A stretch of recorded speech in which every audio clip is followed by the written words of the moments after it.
So DEEMWANGO comes out the next day, places Maisha on her thumbnail, supporting the idea of colorism and teaching the next generation that it is okay for light-skinned people to be treated better than the dark-skinned ones.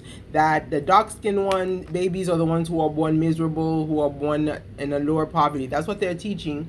That in fact, the fact that the baby's father, who is black like us, okay, went to select the white woman, and since he's putting himself up and everybody is supporting him to go up on the pedestal of Nyabuanse, okay, so they're teaching those babies that the lighter ones are the ones with the privilege, whereas when baby Moises grows up to become president of Kenya, when he sees these videos, if he understands, the thing is, the sad thing, I was talking the other day about my sister who never seems to understand what's going on.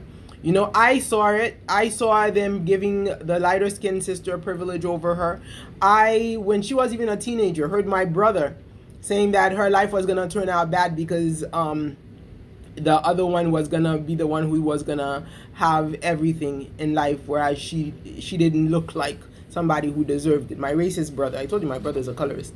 So anyways, I watched and I heard and I felt and I understood and I knew. Okay, I mean, obviously these people are colorists, it's like people couldn't understand it. Back in the days when I was young, I called it intra-racial racism.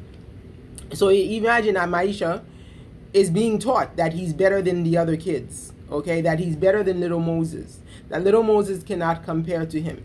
So I pray that even if they don't have money to send little Moses to school, but that little Moses shall be the greatest, that shall be a greater than Einstein when it comes to intelligence. That little Moses, I send the blessing of God, because you know what?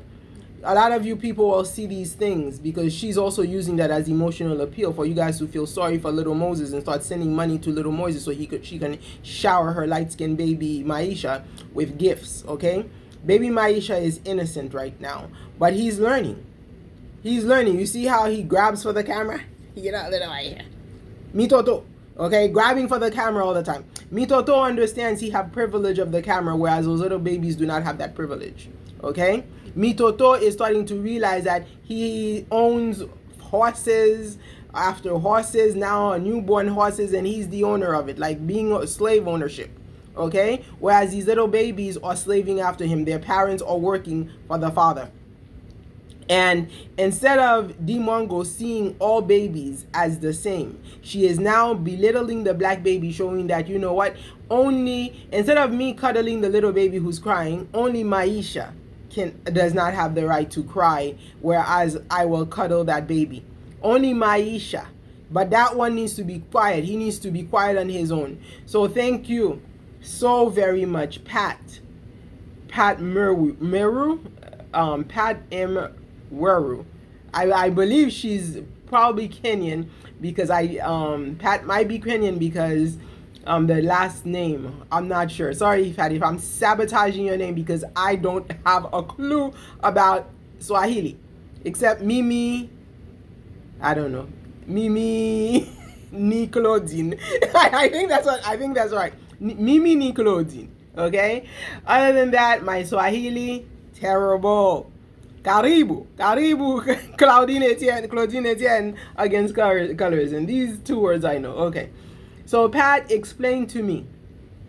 I'm sure you don't mind me putting you on the spot, Pat, because you're my family. You, so many of you. But right now it's Pat's turn. So Pat says, telling Moses, this is what D said in Swahili. Hear D telling Moses, keep quiet. You are okay. Keep quiet, so rudely. So that is Swahili, because somebody asked me if I knew Swahili, and I explained that I did not know Swahili, and I don't have to know Swahili to know that D is yelling at the kid. The tone of your voice is a universal language. Moses! That's a universal language. But if it were little Maisha crying, she wouldn't even call his name. Oh, Mitoto. So you see the way they are treating the light-skinned babies versus how they are treating the black babies. But of course you have single black fathers, like Mario coming the other day, taking pictures and videos of his baby inside of that palace. But then again, he's coming to ask for help. So they are coming as the representation of the misadvantaged black kids of Kenya, versus the now light-skinned advantage. And of course, we know Mitoto is not the only one who is a light skin. There was another couple, a black man who married to a white woman, that they went to the wedding before they went to Argentina. And there are several people going around. There's also the one who invited them, the Amish lady who also had a baby. Okay, finally she had a baby because the guy was cheating on her, it looked like, with the alleged sister or cousin, one or two of them, and she figured it out. So she ran head over heels and she got pregnant. So they have a baby. So there's a lot of little mitotos roaming around being given privilege over the little black babies. So yes, DEEMWANGO did yell at Maisha. Okay. Never, right? Did yell at Moses. It just so happens that both of them have the same first initial, MM. Okay, Eminem. Make friends. But DEEMWANGO is obviously not promoting friendship between these. Alright, she is promoting the disparity that we have all been fighting against, which is the colorism. She is promoting that for the next generation, for the little black kids to be inferior to the little light-skinned kids. But thank you, Jesus, for Kenya. And I knock on wood, as I have wood in front of me right now, that Kenya shall not change in the aspect that its leaders have been blacks and so have their first ladies. Alright, so I have noticed things like that. I noticed because Haiti has that as a problem. And they were trying to put a white woman as our first lady after they ousted Martine Moïse, who was the first black one. Alright, they ousted her by killing her husband. Alright, they were trying to sneak in a white woman, but hopefully they won't be able to. But it doesn't even matter because they have a lot of whites. Okay, 9 of them. In fact, instead of giving it to 1, they have given it to 9 with white wives or light-skinned wives or mitoto complexion 0.5 wives, okay, who are now enjoying the fruits of Haiti's labor. Haiti's a mess. Haiti is a mess. And I was looking at the other colonies, and it's interesting that Haiti was the only one of the French ones who are independent from France, because Martinique is still under French rule. Guadeloupe is still, I hear my IMR wants to go to Guadeloupe, but anyway, that's still a French territory. And it looks like La Dominique may also be a French territory, because DEEMWANGO went there, and they speak the Creole. I heard them. There may be a lot of Haitians there because Haitians are fleeing the country where they earned their independence. It's like you earn your independence there, and yet you're fleeing it like crazy. And the funny thing is, it's not us who earned it. It is our ancestors. Because if it were today, Haiti would not have been free. If it was, obviously, because these people hate each other, they're racist, they're colorist, and they're doing exactly what DEEMWANGO is doing, teaching the new generation to hate what is blacker, to scorn, not hate, to scorn what is blacker. And then you will hate it when it dares to stand against you. Okay? I just got a ticket today. And after reading the ticket, it was all lies. And the thing is, because they have authority, I don't know what happens. All right, the guy said I was speeding when it was impossible. The speed that he gave me was like so impossible. The place is a 15 miles per hour school zone when there's no school. So when there's no school, the speed limit is not 15 miles per hour. So I guess that's what he used to shock me when he stopped me. So I guess, because I'm stopped by a cop, so I'm like really shocked. So I'm like, okay, like this is not a school zone. But he like totally evades from the fact that he was stopping me for speeding, because I knew that I wasn't speeding. I was doing the miles per hour that is for a non-school zone in that area. So then he asked me if I have a weapon. Oh my God. The way they killed that boy last year, 2023 was it, or 2024, whichever year it was, the way they killed that boy, that young honorable soldier, okay, the way they kill blacks And then for this guy to stop me on a regular traffic where they're stopping a whole bunch of people. This is the other reason why I knew I wasn't clean, because there were a whole bunch of people in front of me and I saw that, so there was no way. So so that's why I was wondering, like, what he's probably just gonna check my documents and be on his merry way. But when he asked me about weaponry, of course that was an insult to me, you know. And then he was shocked that I was insulted that I didn't respond. I was just like, you know. So of course, you know, I'm a black woman, so that's an attitude. Not speaking is an attitude. You're crying is an attitude. You don't talk is an attitude. Anything is an attitude. Me coming here talking about colorism, okay, is an attitude for a lot of black people who are practicing the colorism. All right, so it's an attitude. And sometimes they say I'm too loud because I have learned to speak this way. You know, we are trained to speak this way because we are conditioned. We are, you know how they train dogs. They also use that in psychology to train humans. All right, so they condition blacks to behave a certain way, okay, by the shock of how you behave towards them. So this man, that is very abusive to ask a woman my age, you know, 80 years old, you know, about such a thing. And since I was 16, I have been driving, and I have never, ever been asked such a thing. So then he felt like I had a problem to be shocked that he asked me that question as, oh, don't you know where we are? So then, of course, when he asked me that, I'm like, I know that here you guys profile against blacks. So I guess that alone was enough for him to go and say, and gave me 3 tickets for 3 things that I have evidence that they're wrong. I try to bring them to the court right away. Within an hour, I was at the court. But then the court was like, oh, it takes 2 weeks for it to be registered. So now I have to wait on this side, guys. You know how it feels. So, and this is a mitoto kind of person. That's a 0.5 guy, like Rocio type of guy. Okay, as far as his background is concerned, who did this to me. It's because I know that a black person, unless they were in Aymara, and that's rare to find because they understand our situation, would have never lied on that. I have stopped by black cops because my headlights were off. But this guy, if my headlights were off, he was going to give me a ticket anyway. Because the black cop who saw that my headlights were off, you know, he was questioning whether or not the car was mine because I didn't know how to use it. But then when he saw my information and he realized it was at night, you know, he let me go. He just told me, be careful. This one, of course, he was gonna give, it didn't matter because he was giving me ticket for anything he could find that he could lie on where I couldn't prove it him wrong. Like he claimed that my tag was blocked. So then I went to take a picture because, you know, when they stop you, you can't go out, especially these people who are weapons. So I had to go to another place, like in the library. No, not in the library, in the court. I went to take a picture of the back of my car. My tag was very visible. So I don't see how my tag was blocked. I'm very upset right now. So I'm putting it here so that when my 2 weeks comes, I can remember how much that man discriminated against me.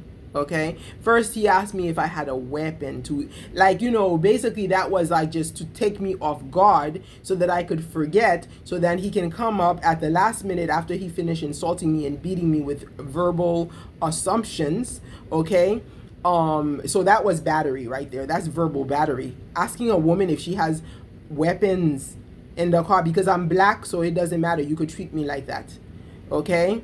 And I can understand if you asked me that if you found me like at a club. I don't club. If you found me at some kind of crime scene, I was driving happily down going to the bank. Okay. All right. So this guy was a traffic stop. They were stopping a whole bunch of people. He just picked me because I was a black woman in a Jeep. I think that's why, because my Jeep was very showy. All the other cars that they had stopped were black cars, so the color of my Jeep is a little bit showy. Okay, so he decided he's gonna stop me and he's gonna just lie about the speed that I was in, which is impossible. So that one, I don't know, you know, when I explain it to them, because there is evidence that he lied about my tag being blocked, because I took a picture right away when I was in the court. And then he took when he took my insurance, which I have it electronic, you know, he didn't even wait for me to say, okay, let me look for it, because he wasn't going to give me service. It wasn't about giving me service, because it was about giving me a flogging. Today that man came to give me a flogging. Okay, so you have to understand the way things change. Okay, they don't flog us with a whip anymore. Okay, like we don't know how she flogged little Moises. Okay, so they don't flog us with the whip anymore. They flog us with tickets, with violation notices that are like totally outrageous. That's how they flog us. So basically, he gave me the highest speed. Usually, I am usually told to go faster. I've never been told that I've been, so I knew, and I also knew that I wasn't going at that rate, because because I always catch myself sometimes when I'm like on a highway, I can't go beyond 40. So I have a problem with that. So there's no way that the rate that he gave me that I was doing that, because even when I consciously try to go beyond 40, it's very difficult. So since that was a residential area, normally school time is a school zone, non-school time is residential, so I know that I wasn't going beyond 40. So he just came up with some kind of speed, and anyway, he had gone back and forth, so I don't know where he got his speed thing from, where he came and flashed that in front of me and told me he was going to give me a ticket for that, and then he went ahead and gave me 2 other tickets that are evidence that he's lying about the speed. Okay, so he was so lying about the speed. I mean, there were cars in front of me. Imagine when you're driving, like, you know, there are cars in front of you. There's no way you're going at that speed, because you are not like I'm not, you know, I don't go into getting myself into accidents. Thank God, you know, for me to say that I was going at that speed, that I was going to run into those cars that were in front of him, that day he was stopping left and right. So my speed was normal. So all of the reasons why that man stopped me was because of colorism, not even colorism, because of racism, all right? Because that race that guy is, his last name is Hernandez, so they tend to be very racist. I don't know if they were always racist, but now, like, you know, they've acquired more racist, like become more racist because the system empowers them to be. I don't know. All I can say is that they say New York is very racist, but when I grew up in New York, I never got 1 ticket in New York, and I was a teenager driving in New York. You know, I drove in New York until I was 22, like when I graduated college. All right, and I drove all around New York. From 16 all the way, I drove, so that's 6 years that I drove in New York, not 1 ticket ever. I did get stopped by a cop once in New York, and it was rightfully so. A white cop or a Jewish, I don't know what, but it was a white cop. So I had gone through I didn't go through the red light. I waited till the light turned green, but I went right into a one-way. It's like the one-ways, I guess, must have been flashing in front of me. I didn't notice. I wasn't, because I was young, and I guess when he noticed I was young, he just let me go. You know, because I didn't realize I went into a one-way, and the cop went room after me. And when he stopped me, he checked my papers. Was driving with my grandfather in the car. And then he's like, just don't do that again. And, you know, I got angry at my grandfather. I was driving him to go and get his glasses. Irony. But anyways, and he let me go. You know, but that was it for New York. Never got a ticket in New York. Even in New Jersey, I never got a ticket. New Jersey, I did the same thing, because New Jersey, downtown Newark, has a lot of one-ways. And I was still in my 20s, though. Yeah, maybe 22. Because in New York, I was in my teens when that happened. In New Jersey, I was in my early 20s. All right. And I went into a one-way in Newark, New Jersey. And the cop stopped me and let me go, you know, because it was an honest mistake. And, you know, this cop. So I don't have anything of police brutality from New York and New Jersey, from the north. I don't have that kind of problem with police brutality in my memory. The police brutality that I first experienced has been for a long time now in Florida. Miami particularly. I lived here for 20 plus years, and this is the first time. This is the first time that I got a ticket here in Broward County. I don't have any records of ever having tickets here. The police have never done me wrong. I think once maybe I did something wrong, maybe like a right turn, but at the time when I was young and I had and you know those yeah, it was a white cop. Yeah, most of the time it's white cops, and it's like I haven't had that brutality.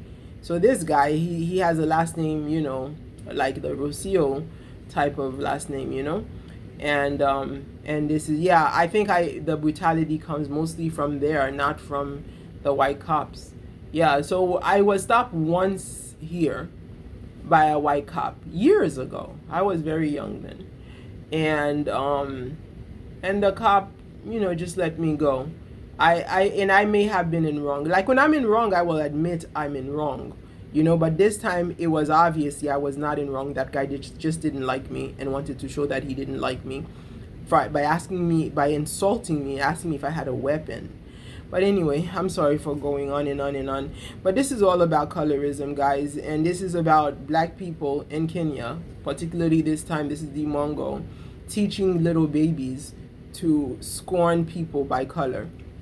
And she might go and say it's because of money.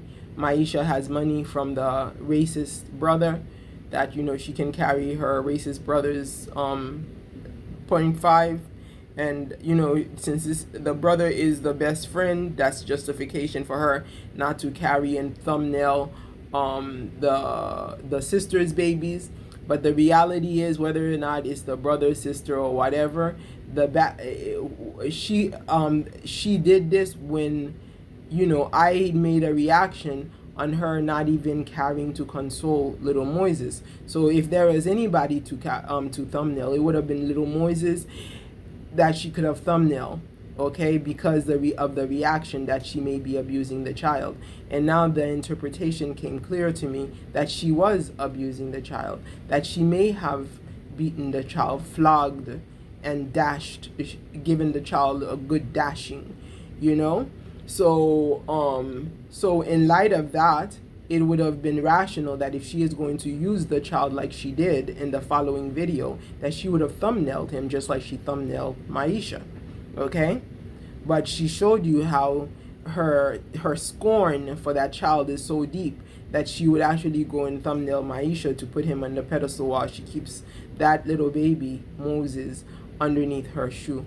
So Moses, maybe, like, if like Mara was saying, like, oh, if he ever becomes president, maybe they would kill him. So it's not, I wouldn't wish that for Moses. I want something greater for Moses, something greater. And it doesn't have to be marrying a Muzungu for you to be great, Moses. Marry your own kind and bring each other up on the pedestal, high pedestal, Moses. And I pray that for you, because you deserve better than what D has given you. You deserve better than coats. You deserve better than her little stingy money. You deserve better than that. All right, and then some people are coming out. I saw, what's his name, Jamaican uncle coming up saying something about, oh, she's so young. Well, compared to her, Moses is very young. Okay, so if we're gonna now be on the challenge, or on the race for youth, then we shall take up for little Moses. So what about the youth of little Moses? You might say, oh, she's so young, leave her alone, stop talking about how she's treating little Moses. Well, you know what, she is the age to be a mother, and therefore she can treat children like a mother, you know. So if she does treat them, it is normal, because you know how things are never right sometimes for some people. You know, they always have an excuse, you know, like, she's young. Well, as far as I'm concerned, when it comes to little Moses, it's not like she's little Moses' age, even though you might want to put her that way, okay? Because when it comes to little Moses, when is it going to be his turn to justify the wrong? When will it be his turn? This is his turn. So don't take away his babyhood, okay? You may take away, they steal childhood. They turn you into a teenager when you're a child. And now they're stealing babyhood by claiming that D is young. So now they would put her on the pedestal, on the same level as little Moses, so she can beat the little boy because he's black. Because he's blacker than Maisha. Wrong. You know? So if you're gonna feed off of little Moses, they claim that we're feeding off of you, D. We're not feeding off of you. Okay, your little stingy little YouTube money cannot feed us. FYI. All right. So since you wanna make it look as if maybe little Moses is feeding off of you, all right, while you're feasting off of him, putting him under, showing, making yourself look good with that coat. But you scorn him so much you couldn't even do it to the full heart. It's obvious that's not your full heart. Giving that lady who's supposed to make it look as if that's his mother. We don't even know if that's his mother. Okay? A little change, putting them down because they don't have money. Because they don't have money. Using money to differentiate by color. That is disgusting. And that is the true mechanism of colorism. True mechanism of colorism. So I need to bring that up, show it to you guys, so that the behavior can change. We identify the behavior, what systems are supporting certain systems. All right, this system that I'm seeing right here, right in front of me, man going to finding in any Muzungu country so that he can find a Muzungu to marry.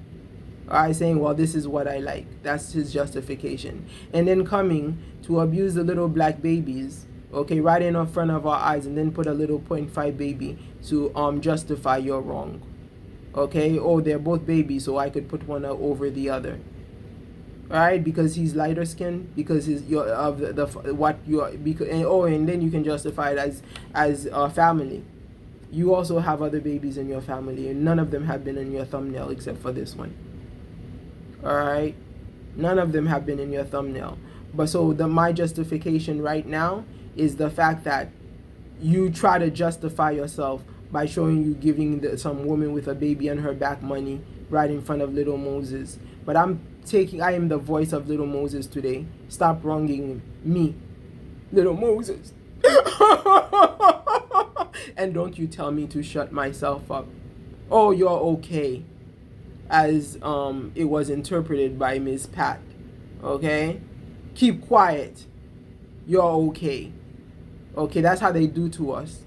They tell us we're okay when they're abusing us. That police officer who came and smacked and dashed me with his 3 tickets, okay, because I'm a black woman driving a flamboyant Jeep, okay?